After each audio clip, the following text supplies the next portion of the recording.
Thank you. It has been such a long time to see some of you. Now, to start with, let me ask you a question. What is my age? Can you guess my age? 35. 25. I wish. I wish. 52. 42. Millennial. This is not changing. It's on. Good. Okay.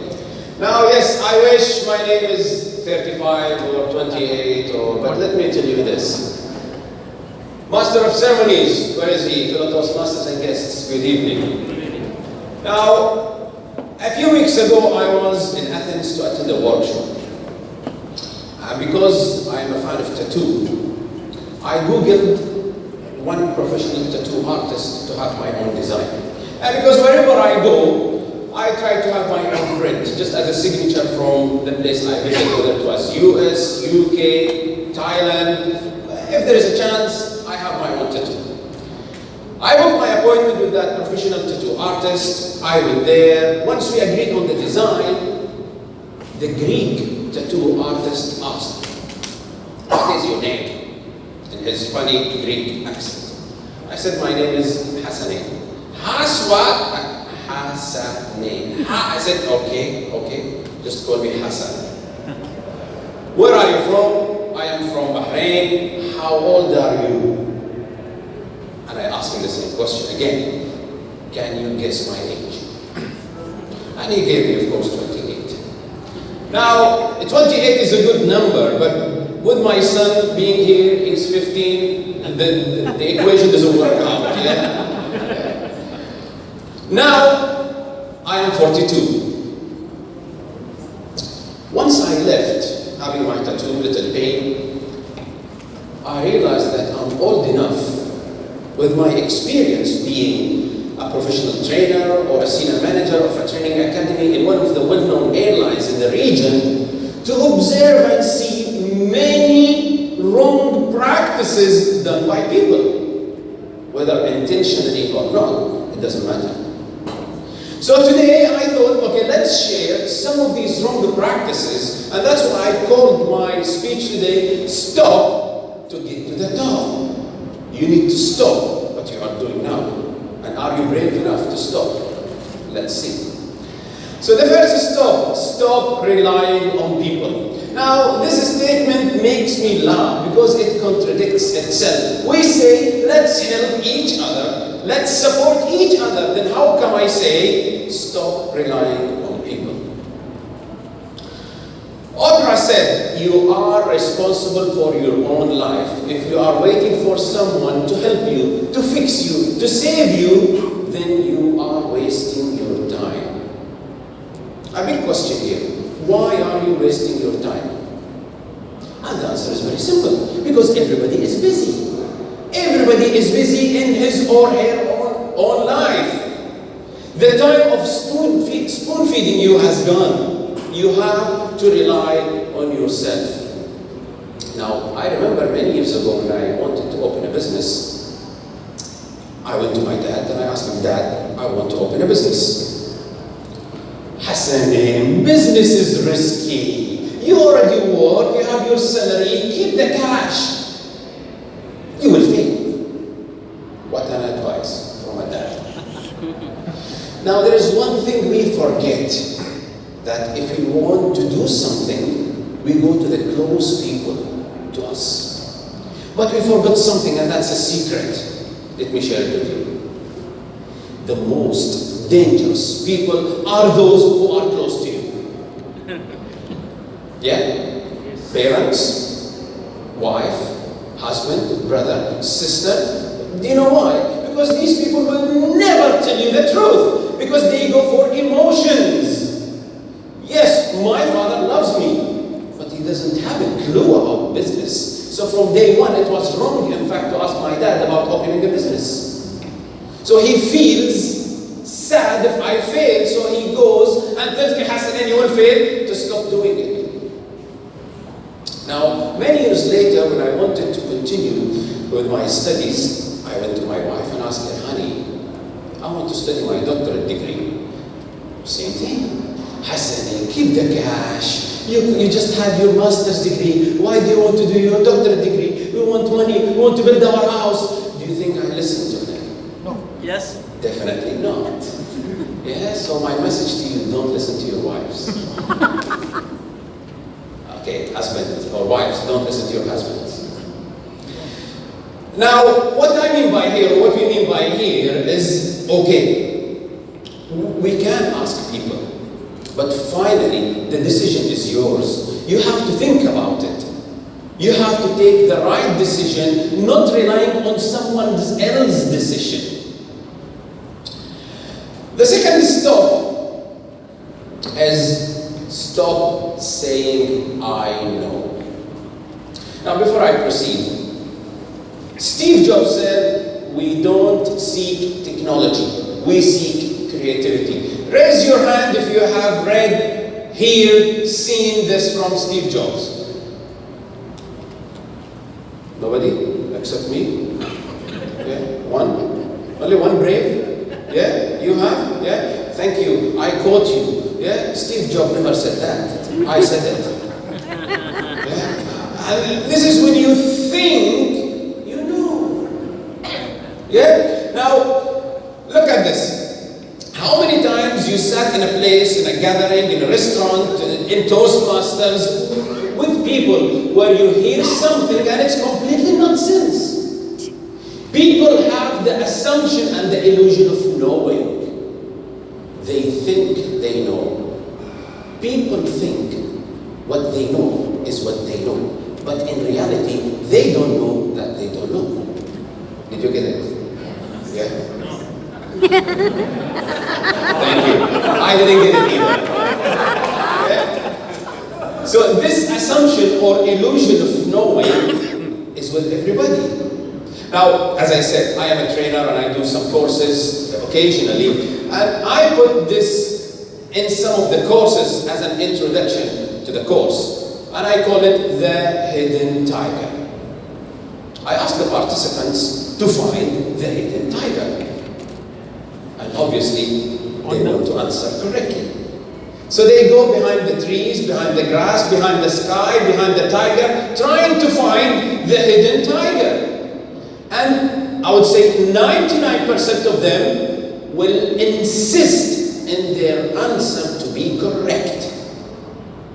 And I asked them even to swear on the Quran. They say, yeah, Mr. Hassan, the tiger is here. You can see the eyes, you can see the mouth, you can see. Are you sure? Yes, I'm sure. But you know that when I show them the answer, they collapse. And the answer, in fact, is written on the tiger, the hidden tiger. So why are we sometimes, if not all the time, so sure or pretend that we are so sure with the knowledge we have or the information we have that it's completely true? I have the answer. People assume because of two things. The first one is called wrong evaluation from your peers. And I would like to thank Ali Shahbaz, DTM Ali Shahbaz. I was not going to mention anything about Toastmasters, but since you mentioned something about DTMs and Toastmasters, so let me relate the example here. How many times we hear lousy speeches and we clap for the Toastmaster that it's an excellent speech? Every time, yeah? So the Toastmasters were built confident, yeah? And he becomes so confident that his speech is nice. And the next speech will also be nice because the evaluation is nice. And the next speech will also be nice because the evaluation was nice, until he becomes a DTM. From the examples we received from DTM Ali Shahbaz, when you ask him to speak, a DTM can't speak. Now, wrong evaluation from your peers. Look around. Look around. Who is actually complimenting you with lies? Yeah, many. And this is what happens to us. Even go back to the office. Yeah, if I am a new employee or I have a new employee, and today I'm going to write an email. So I write my email. I have no clue about writing an email. I give it to my colleague who has also no clue about writing an email. I said, Muhammad, what do you think of my email? Oh, excellent. And it's full of mistakes. Excellent, Hassan, send it. I go and send it. Next day, Muhammad, I'm writing a second email. What do you think? Hassan, I told you yesterday the email was nice. I just want to send it. Yeah, I become a manager, I become a CEO, and my emails are full of mistakes. Yeah, and who dares to talk to me about my emails? I'm the boss. The second is we created a facade. Facade is a French word, means wall or boundary, yeah, or a fence. We created that wall, so it has become so difficult for people to penetrate it, to tell us whether what we are doing is right or wrong. Last night, I was coming to check this venue. And I stopped at the traffic light, and my wife was with me, my daughter at the back. And I saw one family in a car. The wife is at the front, holding about 6 or 7 months year-old baby in the front. And the window was open. Now, any obvious, logical person would think that this is dangerous. Don't they know? Now, I told my wife, this is related to my speech tomorrow, and I'm going to speak about it. She said, what? I said, can I stop them now and tell them what you are doing is wrong? She said, no, you put yourself in trouble. And this is what we have here. Because we think if we speak to people to correct some of their mistakes, whether in the right way or not even in the right way, we end up in a big problem. So what we do? We stop. Let the mistakes happen. Now, we see this every day. So my message to you with the second stop, start by looking at yourself first of all. Check your knowledge. Do you have, or what do you know? Is it from reliable sources, or is just some illusions that you have heard from here and there? As someone talked from the speakers about internet and sources, and yeah, the internet is full of information. The social media is full of information. You receive thousands of WhatsApps every day. Are they all correct? You go and broadcast them without knowing or confirming the information. Be brave. Say, I don't know, rather than say, I know. Protect yourself. The third stop is stop managing your time. Now, it's a lie. Yeah? Because there is nothing called time management. Yeah? What is managing? Managing is controlling. Yeah? Can you control time? Can you stretch time? I mean, today is Friday. I wake up in the morning and I have so many things to do. I go and pray for God. God, I'm so busy. Make it 26 hours, please. Or no, today is Friday. I'm bored. So God, please make it 20 hours. You can't do that. Time is fixed. Yeah? You have to organize yourself and organize the tasks to fit the available time you have. And many of us don't do it. Let me share with you today my time management strategy. Now, I hope every single individual will have some objectives. Yeah, whether daily objectives, yearly objectives, monthly objectives. At least you have some objectives and goals to do. Now, these objectives must have some plans. Yeah, you need to plan to achieve those objectives. The plan is comprised of some tasks, or you may have some tasks lists. This task list will make your schedule. Yeah. And the schedule will tell you when to start, when to stop, and you have a holistic view of what you do. And then you can say, I am organized. They tell us, be organized, but they don't tell us how to be organized. Now, once you are organized, then you'll be able to prioritize what you need to do. Yeah, which one first, which one second, and which one third. And the plan must be flexible enough. Rigid plans won't work. But let me tell you one thing. This time management strategy will not work because two things start with M. Because of the monitor and because of the monster. We buy expensive watches. We don't look at them. Many of us don't monitor the time. They don't really know what time it is now. They wake up in the morning, they They do so many things, and then they realize, it's 8 o'clock, it's 9 o'clock, it's 7 o'clock. So you need to check your time to make sure whether you are before time, ahead of time, or on time. The monster, what's the monster? Yeah? Thank you very much. Procrastination.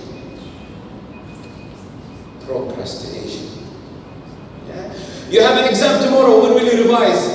Yeah, tomorrow. You have a presentation tomorrow, when will you prepare? Tomorrow. You have a speech, when will you practice? Tomorrow. Tomorrow, and later, and inshallah. And tomorrow will never come, because tomorrow will bring another tomorrow. And you know, let me tell you another secret of the day. Do you know what you procrastinate? The big tasks. The big tasks. We keep them till later. And we do the small tasks because they are easy. Read a book by Brian Tracy called Eat That Frog. I hope you heard about it. Yeah, it's a nice book. It has 21 tips to avoid procrastination. Ladies and gentlemen, in these few minutes, I shared with you 3 stops that you have to do in order to progress and develop. I hope you remember them. The first one, stop. Thank you. The second, stop saying I know. The third one, stop managing your time. I wish you a pleasant night. Thank you very much. Back to you, Master of Ceremony.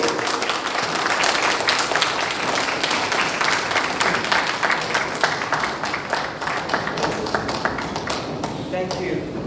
DTM support, thank you. Our next speaker is a logistics professional specializing in supply chain management of FMCG products and consumable durables. Has expertise in implementation of material resource planning as systems architect and core functional head. He has been instrumental in successfully organizing various out-of-the-box, or shall we say, through-the-box, Toastmaster events for the past 4+ years. His talk relates to defining broad parameters required for organizing events that specifically focus on networking, bonding, and social interaction. This session will also let the audience relate to systematic usage of stages and steps learned through the speaker's practical experiences to organizing events. And finally, the session shall have a critical look at the pitfall and failures that affect organizing of the events and the modus operandi to minimize them. With small ideas that spark big events, put your hands together for DTM Anil Menon.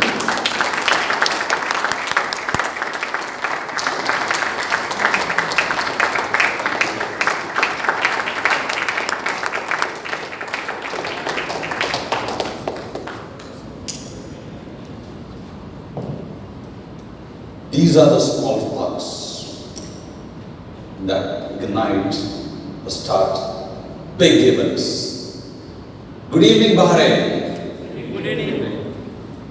Today, we gather here to give you some ideas on how just those sparks, the ones which I showed you, ignites into bigger events.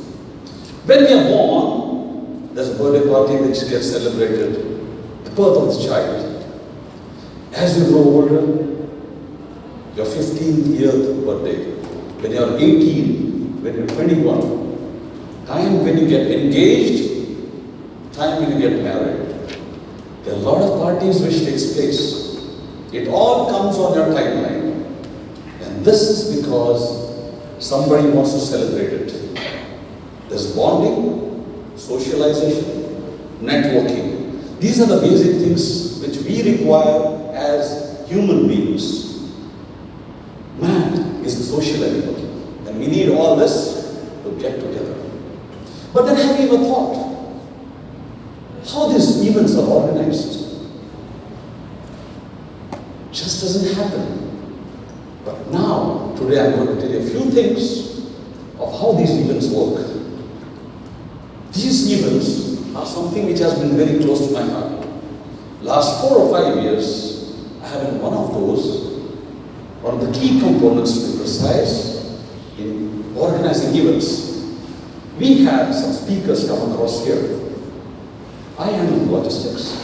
We had some event for Toastmasters, but before I go into this, there's a story of a lady who had a beautiful daughter.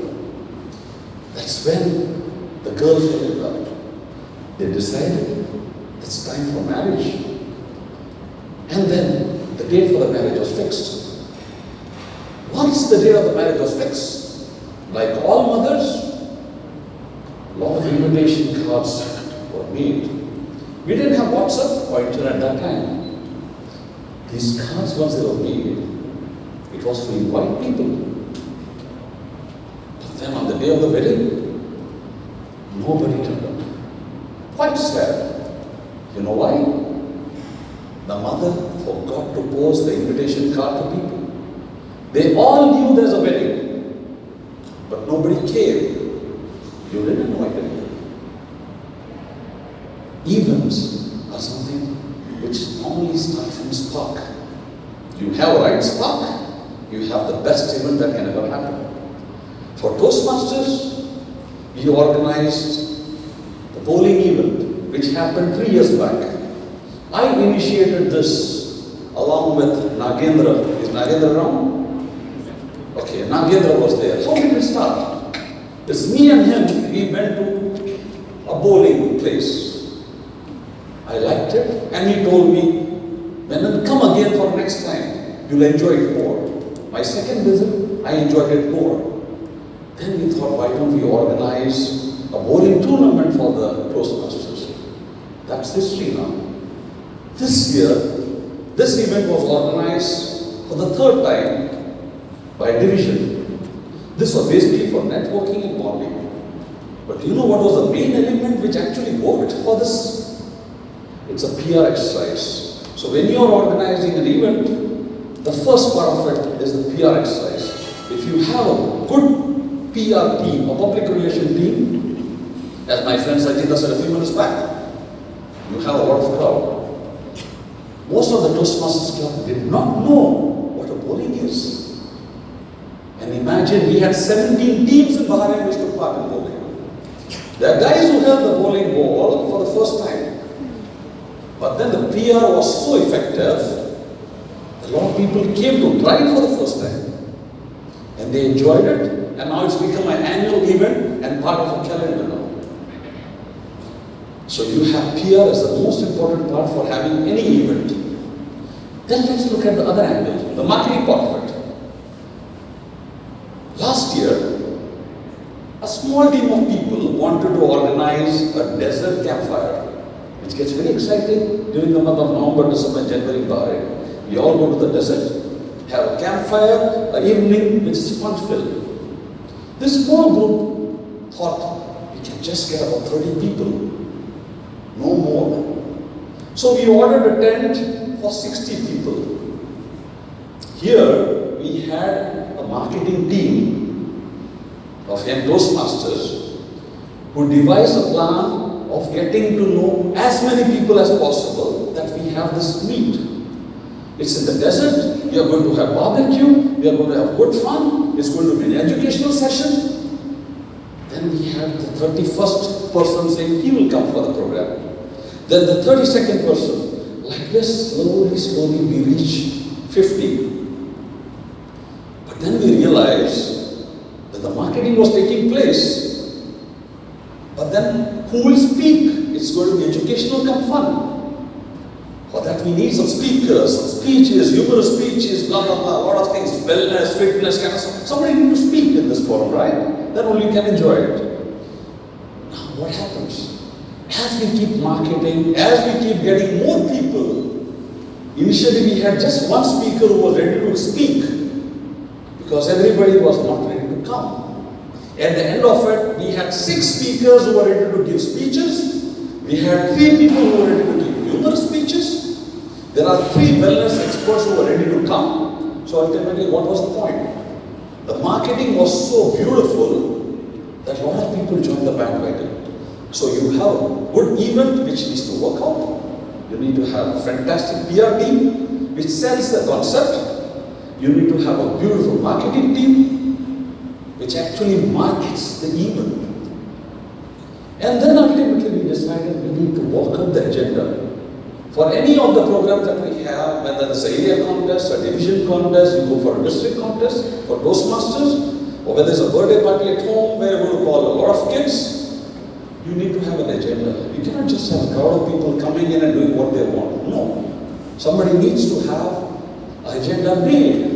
Timings, starting, ending, and what all will be there. So you need an educational team, or a team which prepares an agenda.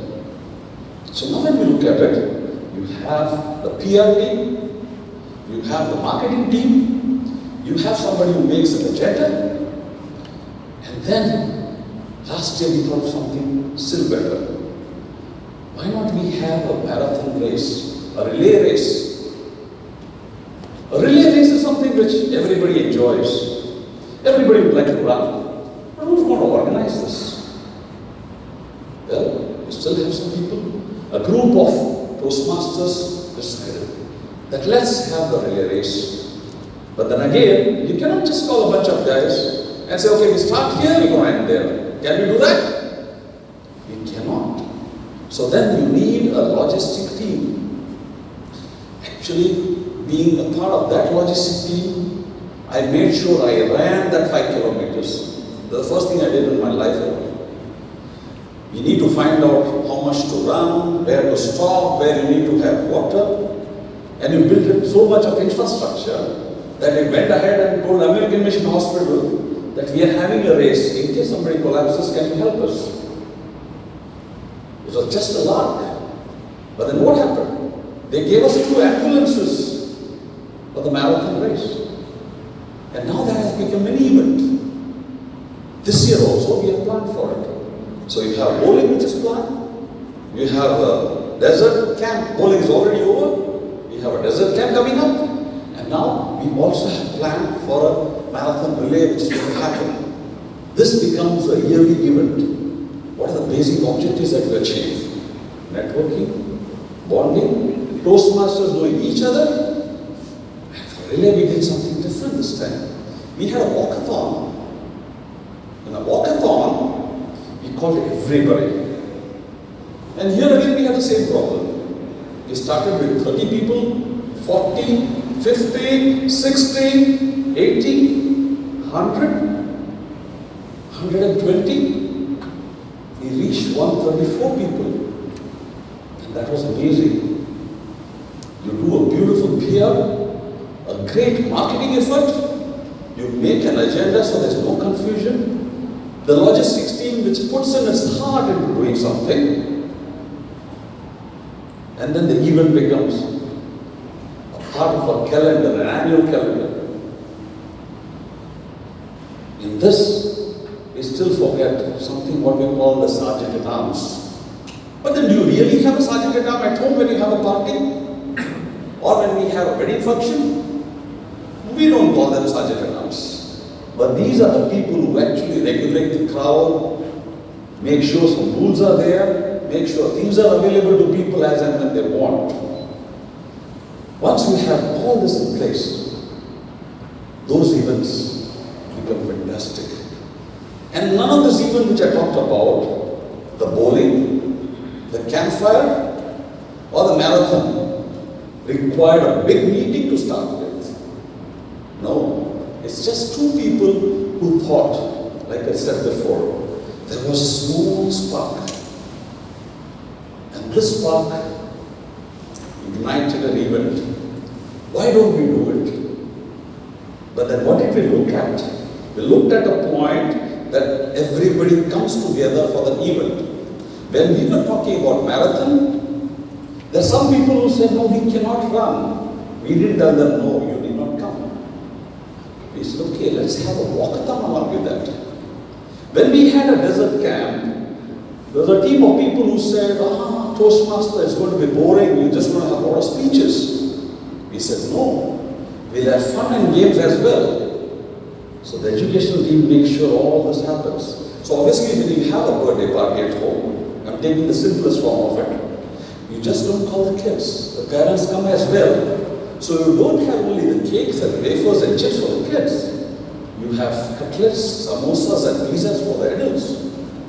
Make sure you cater to the group of people that you call. This year we are planning something new for Toastmasters. This has got nothing to do with marathon, nothing to do with the desert camp, and nothing to do with bowling, because these are all established. We are trying to work out something special. And this is going to be a water game, the rowing part of it. We are trying to work on that. It's just a small spark. Me and Brother Jangir, where is he? I don't know, he is here. Me and Brother Jangir, we're just talking about whether we can have the rowing part of it. Okay, I get the inspiration from the Filipino club team, that is the dragon boat race people. So in case we work, it's only so that it's going to be there. Right? Now, what are the pitfalls that happen whenever you organize? Make sure if you initiated the whole thing, you are not the chairman. Please find another person who is going to be the chairman for the program. He has to look after everything. Because if you are the initiator, you will not have time to worry about organizing the whole thing. Secondly, please get a team of dedicated people to do the job. The person who is handling the registration team, the educational team, the PR team, the marketing team, they should know their own job. Do not get your friends to do this job. No, it doesn't work. I have organized so many events. I make sure none of my friends are in the team. If they are there, I end up doing everything. So I keep my friendship aside. Please take people who merit joining the team. Those who know what the team is all about. Right? When you have those meetings, which are very, very important to organize any event, make sure all of them come for the meeting. Otherwise, what happens is, these people don't attend the meeting, and next day they come and suggest something which you already vetoed it. You said you don't want. There are some people who just create a confusion. There are some people who reinvent the whole wheel. Now, what do I mean by reinventing the whole wheel? You have a lot of people who have a lot of experience here to organize an event. But when something is to be done, improved, those people are not consulted. You say, okay, let it be a learning experience. Don't reinvent the wheel. Somebody already knows how it can be solved. Let's have the event that way. All these events I'm talking about is for amateurs, not professional. So just to repeat, for a spark to be there, you need 2 or 3 like-minded people to get together, decide that this is what we're going to do. Make sure you have a beautiful PR. The PR flyers folder should be fantastic. To get as many people as possible to like the whole thing conceptually. Market it very nicely so that everybody knows that what's happening. Okay? Then you move on and have somebody make an agenda which makes sense. Everything is taken care. The logistics team, which takes our water, food, juices, how it operates, you have to have a total walkthrough. How you going to start, how you going to end. If you don't walk through the whole thing, it will not work. Right? All in all, an event would be very nice. On the final say, for this event, before I leave the stage, this event we came across. AIM told me that we need to organize an event like this. How about it? We were starting to discuss the topics that I should be speaking about. And what is the end? There was a very small spark. I get my letter, and then we have this group of people here for the event. Right? I presume some idea you have of how to organize an event. Master of Ceremonies.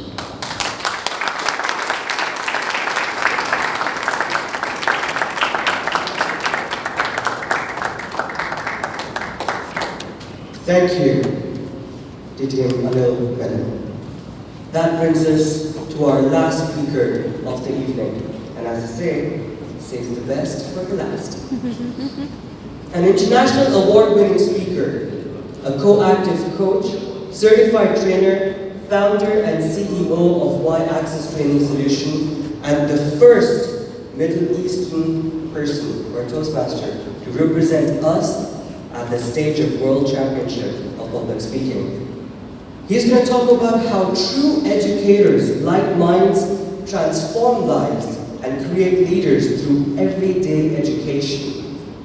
You too can be by following these 4 steps that he's going to talk about. But before I call him up on stage, let's go back to the little story that I had heard before, in which those Toastmasters who are sitting in the back come up in the front. The sound is better at the front. Let's not spread around, and let's give a combined energy to our speaker. May I request those who are sitting at the back to kindly occupy the seats in the front.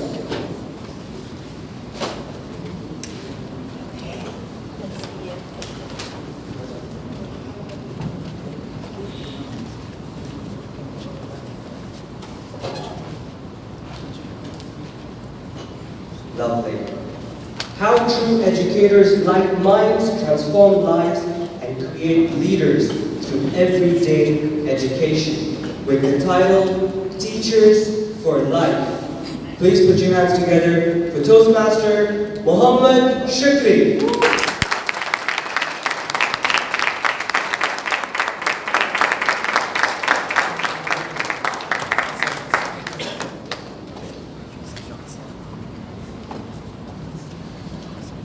I want you to take a moment and think of the person who had the biggest influence in your life. A person who had transformed your life in a way or reshaped your life. Just think, don't raise your hands. Comes to your mind? A face, a name, or more than a name. Less than a month ago, I called BAHRAIN radio and at 2:30 because there is a program, Star Cafe, and it's in Arabic.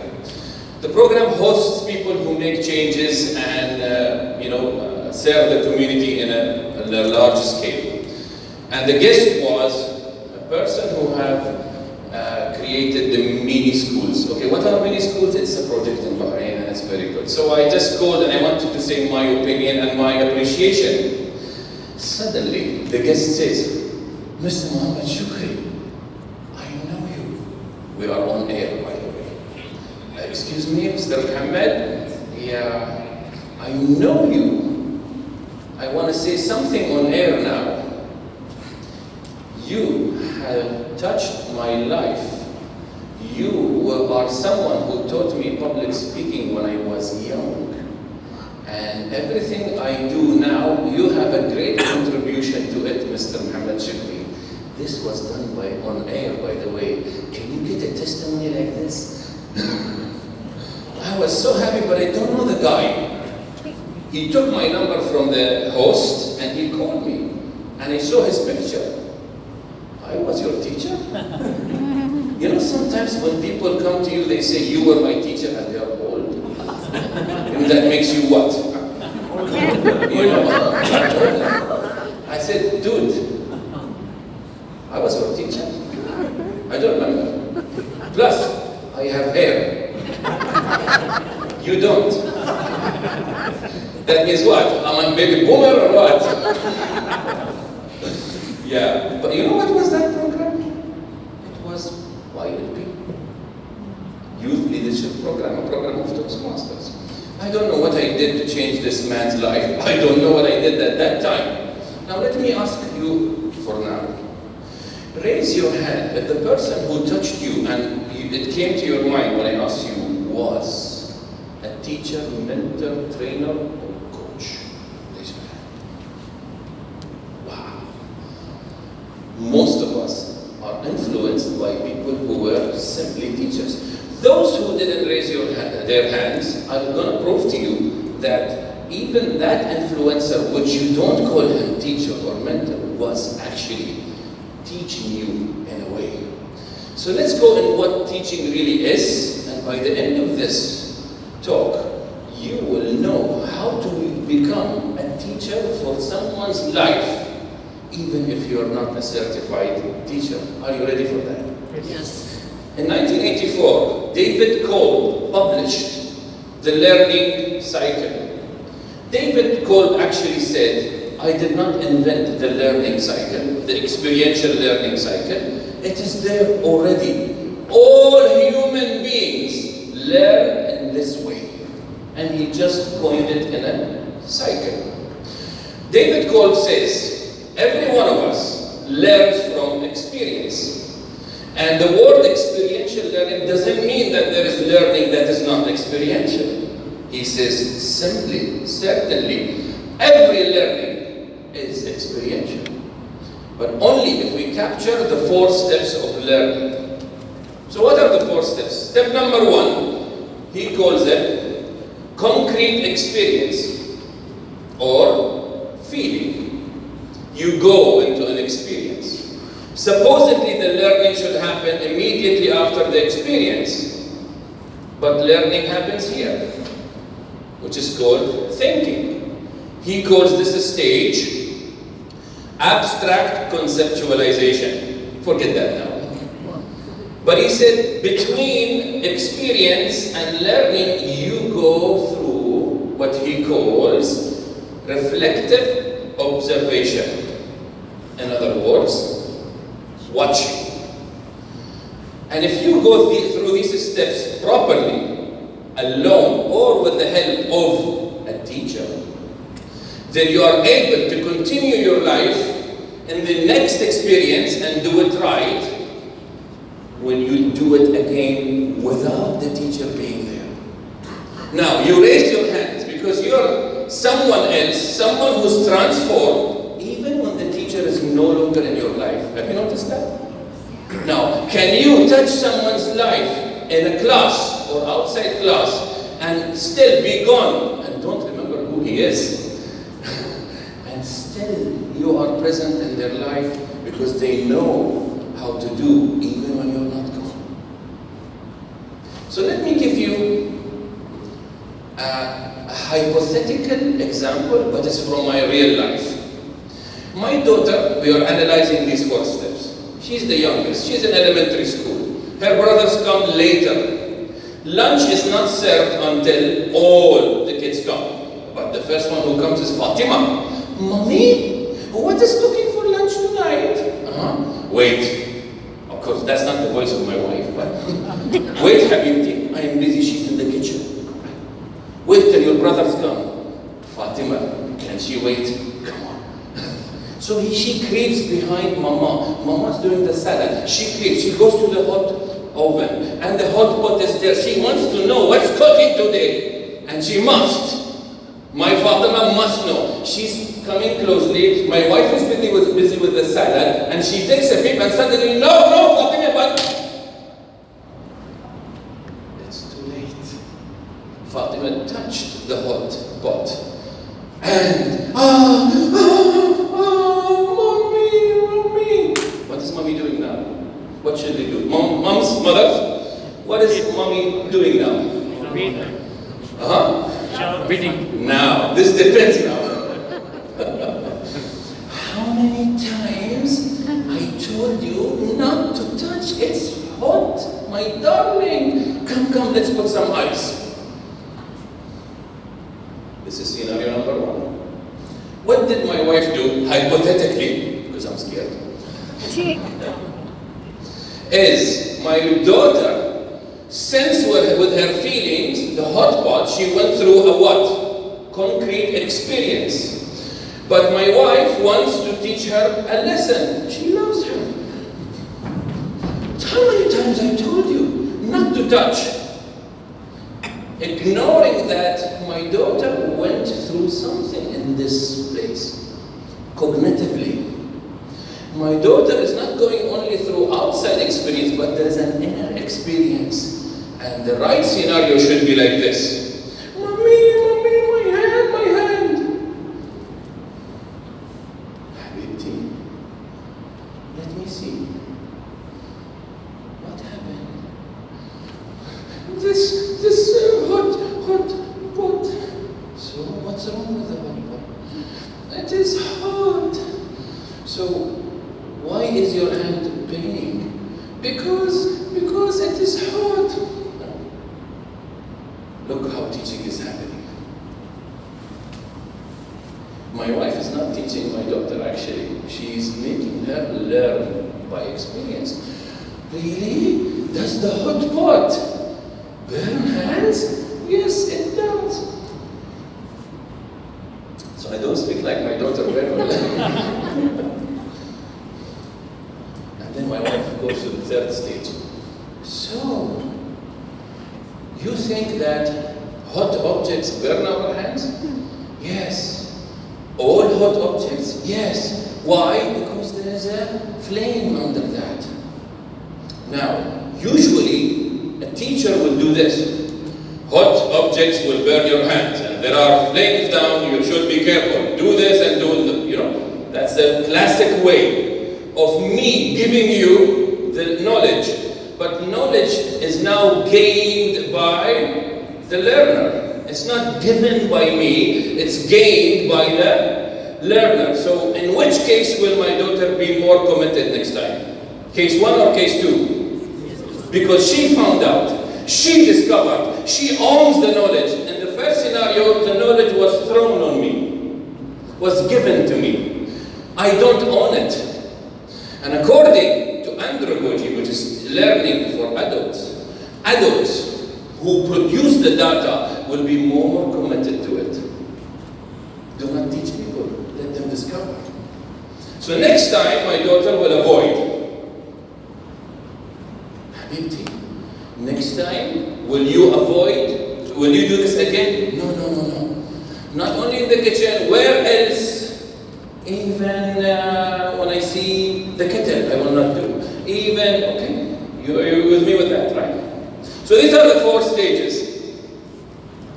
What teachers do, which you don't remember the teachers, is they come here and they just give instructions. Do this, don't do. Trainers, everybody includes. But your leader, your influencer actually made you go through the experience, or watched you going through the experience, or you reported to your coach and said, I went through a bad time with my girlfriend. Right? Or my love, or my wife, whatever. And then he asks questions and gets out of you, goes through your feelings. Then you come and make laws, rules, concepts, and then he asks you to do it again correctly, all right? So let's go through this. Because our TMX, the slogan is great ideas for daily life. Let's choose some of the ideas, starting with Toastmasters itself. And I have 2 types of these people who speak. One who pretends, who says, I'm a very good speaker. I don't need Toastmasters. Toastmasters are only for beginners. Have you heard this before? So I bring him to the club. Ta'al habibi. Stand up. We are only very friendly people. Stand up. Speak now. They speak. They mess up. So I don't tell them, did you see? No, that's not good. We won't be good teachers if we do that. Okay, so how did it feel? Well, I didn't know. It's so nerve-wracking. Okay, so next time, what do you need to do? Next time, I need to really prepare. That's exactly what we do in Toastmasters. Right? So that's how people learn. The other one is someone who is so afraid and he thinks he has 0 skills in speaking. Come, speak. Speak, and they speak. And we do give a big round of applause, by the way. We have to. And we see, how did it feel? Oh my God, I didn't know I can speak in front of people. Good! So next time, your next project will be what? You're with me? Okay? So in all cases, a good teacher takes the learner into all 4 stages. It has happened to you. Last week in Muscat, I chose the cheapest hotel. And when I was shampooing, the water was cut off. Actually, I knew they had shortage of water, but I said, this is cheap. What can go wrong? And I wasn't my shampoo. I reached to the phone, I said, where's the... So when I felt really bad, lived the experience, I said, never again a 15 riyals hotel. Never!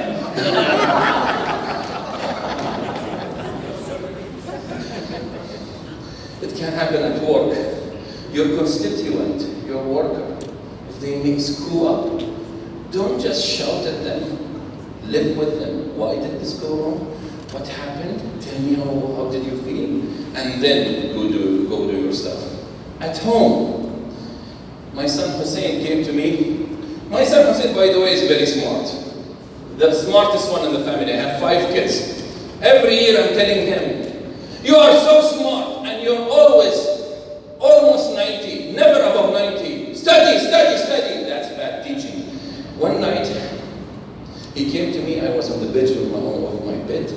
In the bedroom, Baba, I want to tell you something. Today there was the celebration of the most excellent students at the end. Okay, I'm feeling a golden opportunity now. So what happened?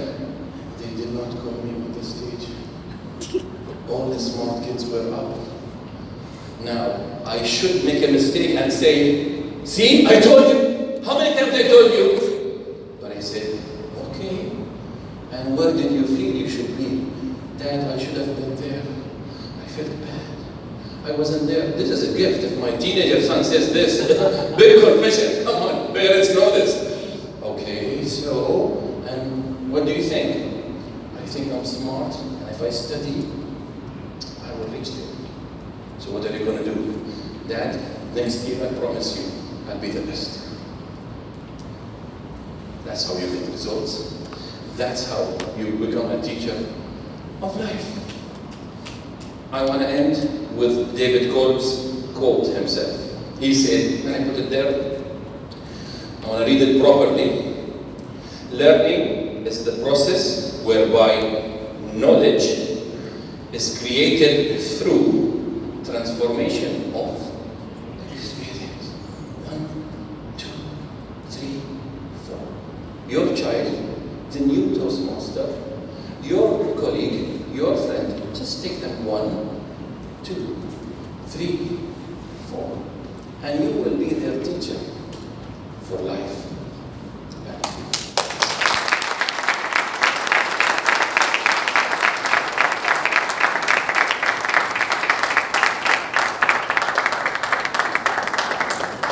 Thank you, Toastmaster Muhammad Shukri.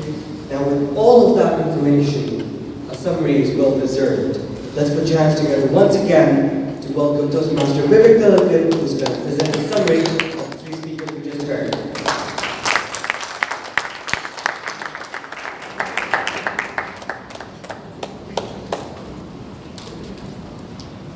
Final round. So we began with DTM name. Stop what you're doing to get to the top. Then he shared with us a few tips. 3 particularly. A, stop relying on people. B, stop saying I know. And C, stop managing your time. And he shared with us thought-provoking techniques. Stop relying on people, especially when they act like a barricade. And the second point, stop saying I know. If you close your mind, you cannot really proceed. It was interesting because at the first point you were saying you had faced difficulties from your father when he said, you know what, don't do business, or even from your wife. And I was thinking, your son is here. Who do kids look at? They look at their parents. So you'll be expecting the same thing, right? Now, what makes it even more interesting is the second point is stop saying I know. And if you have to say that, well, I don't know, I would like to know more, doesn't it sort of conflict with the first point, which is stop relying on people? You need to rely on people. You need them to say, you know what, this is a mistake. So how do both of these work out? In fact, it's a good question, and both points are interlinked. In fact, when you say, if you go back to the first point, stop relying on people, and then go back to the second point, stop saying I know. Well, when we want to learn something, we go to the closest people to us. And if the closest people to us don't know, then they will teach us wrong things.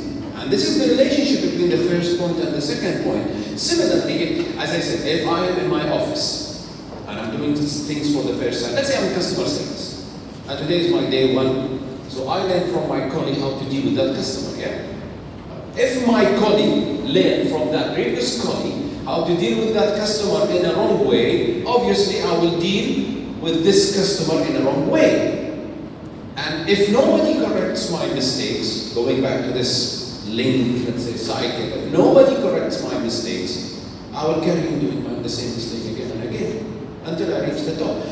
Going to the barrier because nobody dares to tell me that I'm wrong. Yeah? Then I become the head of customer service doing the same thing.